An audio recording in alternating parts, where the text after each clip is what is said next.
Hi friends, welcome to Geeta channel. ఈరోజు మా కొండమల్లపల్లిలో వాసవి మాత టెంపుల్లోని అమ్మవారికి ఒడిబియ్యం పోసాము. ఎందుకంటే మేము ఒక 33 మెంబర్స్ తోటి దేవి ఒడిబియ్యం గ్రూప్ అని ఏర్పాటు చేసుకున్నాము. ఈ గ్రూప్లో నుండి ఒక మెంబర్ని ప్రతి నెల ఒక లక్కీ డ్రా తీసాము. ఎవరికైతే లక్కీ డ్రా వస్తుందో తను అన్ని ఒడిబియ్యం సంబంధించినటువంటివి అన్ని ఏర్పాట్లు చేస్తుంది.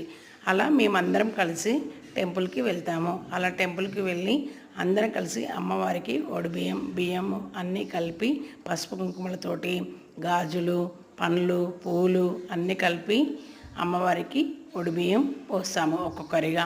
అలా 33 టెంపుల్స్కి వెళ్ళి ప్రతి ఒక్క అమ్మవారికి బియ్యం గ్రూప్గా పోస్తాము. Please subscribe, please like and share.